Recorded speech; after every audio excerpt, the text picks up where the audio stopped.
Capítol 2. Quan ha arribat el Pare Noel amb els regals? I d'on ha vingut? D'on sigui, però segur que no ha vingut de Cesària. Per més desenvolupament que hagin experimentat els turcs, és del tot insuficient per taponar el cràter volcànic de Prestes que havíem acumulat durant els anys de la crisi. De manera que aquesta llau de diners ha arribat d'un altre lloc. Però d'on? Ningú no ho sap i a ningú no li importa. Han tornat als vells temps. Tornen a circular amb els seus BMW i Mercedes, surten cada vespre i emigren els caps de setmana.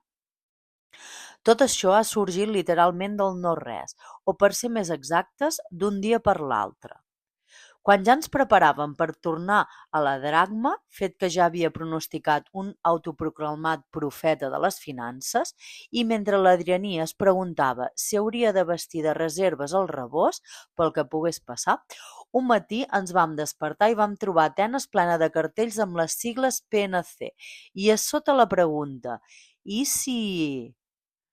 Van seguir els anuncis publicitaris a la televisió i a la ràdio, amb les mateixes sigles i la mateixa pregunta, sense cap altra explicació ni aclariment.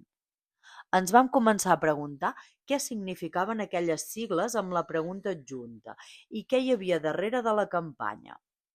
Cadascun donava la seva pròpia versió, que es tractava d'una enquesta o que era una conxorxa. A ningú no se li va acudir que els anuncis i els cartells tinguessin res a veure amb un partit polític. L'Adrianí estava absolutament convençuda que es tractava de publicitat encoberta i esperava que el producte anunciat tragués el nas en un segon lliurament. Els mitjans de comunicació juraven i perjuraven que no en sabien res. Els anuncis els arribaven de part d'una empresa de publicitat que, al seu torn, tampoc no volia donar explicacions. Tots ens vam quedar bocabadats quan vam saber què volien dir les sigles. Partit Nacional pel Canvi. I a sota, per primer cop, hi havia escrita la pregunta completa. I si ho aconseguim? Doneu-nos 3 mesos. Si no ho aconseguim, marxem. Ningú no se'ls va prendre seriosament. Només van aconseguir que tothom se'n fes un tip de riure. Des de la gent corrent als programes matinals de televisió, Grècia es va convertir en una investigació nacional amb el nou partit com a tema central.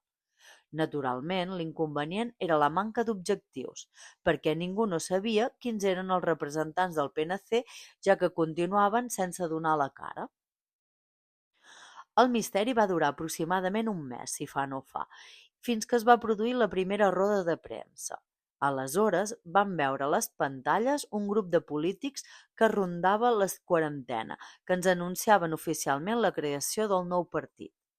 El PNC no era tanmateix l'escissió d'un partit concret, com acostuma a passar normalment, sinó que era transversal. Els quarantins havien abandonat les files de tots els partits per fundar-ne un de nou. A la seva proclama manifestaven que no els separaven diferències ideològiques, que d'altra banda havien perdut el seu sentit, sinó que els unia l'objectiu comú de salvar el país. L'altre punt en comú era que cap d'ells no havia estat diputat del Parlament. Tots eren càrrecs de partits farts de tanta intriga política. El PNC no presentava cap nou programa de mesures, no va adquirir cap compromís ni va prometre res. Els membres del PNC, tots sense excepció, plantejaven la mateixa pregunta: i si... sense entrar en detalls. I la seva resposta era sempre la mateixa: doneu-nos 3 mesos, si no ho aconseguim, marxem. Com era d'esperar, la resta de partits van començar a fer escarni del PNC i dels seus membres. Els mitjans de comunicació, en canvi, els tenien diàriament en primera línia, no perquè se'ls prenguessin seriosament, sinó perquè els semblaven una presa fàcil. Si més no, això creien al principi, però els quarantins del PNC de seguida van demostrar ser més llestos i més preparats del que es pensaven els seus rivals polítics i els mitjans. Quan algun dels periodistes televisius els preguntaven posat seriós i saberut: «Molt bé, d'acord, però com pensen presentar-se a les eleccions sense un programa concret? No creuen que els ciutadans tenen dret a saber què voten?» Sempre els deixaven en evidència amb l'argument següent: Fins ara els ciutadans votaven uns programes que al final no es complien. No és millor no fer promeses que després de les eleccions no es poden complir? No és preferible que els votants confien en un grup de polítics joves que procedeixen de tots els partits i que no estan ancorats en les velles ideologies? La nostra proposta per als ciutadans grecs és, en realitat, un govern d'unitat nacional que ja s'havia constituït abans de les eleccions. La idea d'un govern d'unitat nacional va ser una llaminadura que va convèncer la gent, sobretot perquè les bases per formar-lo s'havien posat abans de les eleccions amb la creació d'un partit unit i no depenia de les converses postelectorals que habitualment s'ajornen ad calendas graecas. De manera que el lema del PNC, la pregunta "i si ho aconseguim?", va trobar la seva resposta: amb un govern d'unitat nacional ho aconseguirem. En un país on tots els partits es barallen constantment, van vèncer els defensors de la concòrdia. El PNC va guanyar les eleccions amb majoria absoluta. La resta de partits s'estiraven els cabells, però era massa tard. Com era previsible, els esperaven amb l'escopeta carregada. Els partits de l'oposició i els seus votants, així com també els votants del PNC, tot s'ha de dir, estaven convençuts que una cosa eren les promeses preelectorals i una altra el seu compliment. Al capdavall, això de dir una cosa i després fer la contrària era com una mena de dogma de fe entre els partits grecs.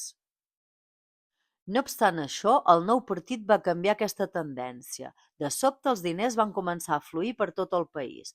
La majoria d'aquests diners procedia de les privatitzacions que el govern va promoure amb una insòlita rapidesa i uns procediments sumaris. La resta de partits es trobaven fora de joc i protestaven. Es venen les joies del país, malbaraten la riquesa de Grècia. La resposta del PNC era la veu de la lògica pura i dura.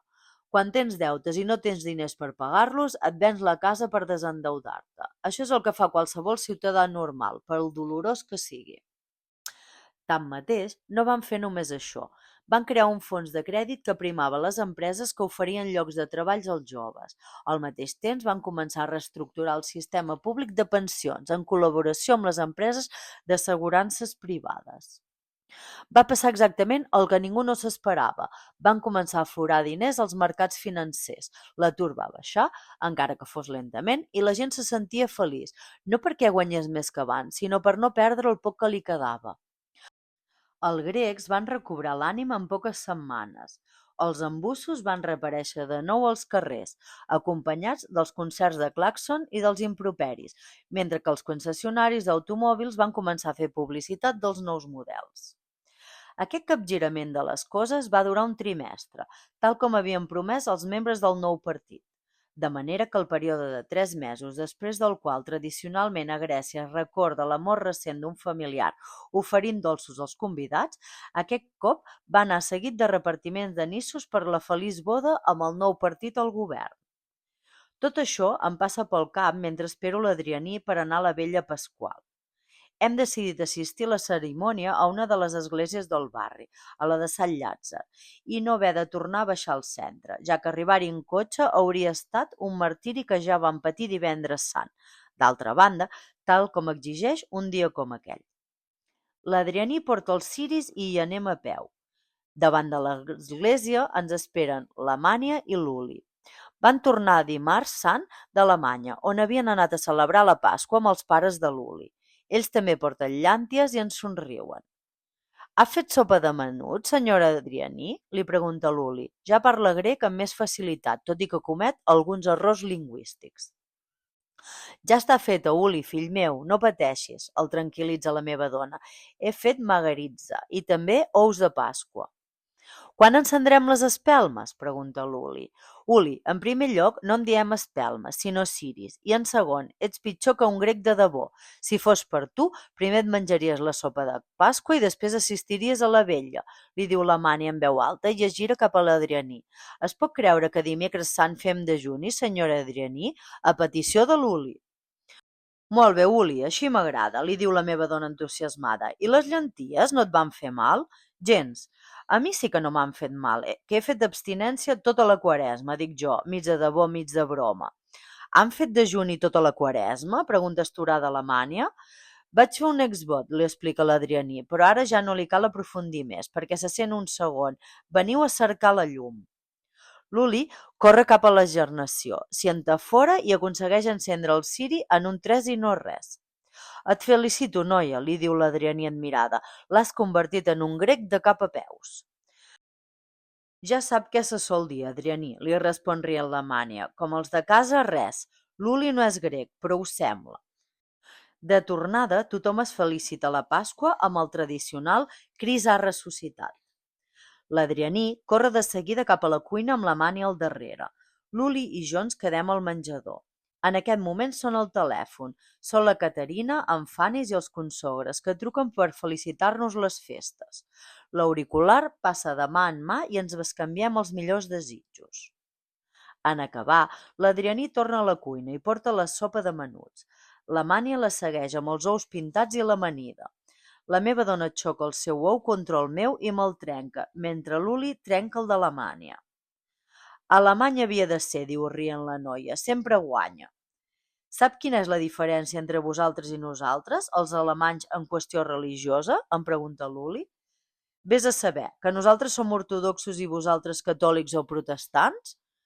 Sou ortodoxos, efectivament, o sigui d'Orient. Nosaltres, en canvi, som occidentals i tots ens ho prenem molt seriosament.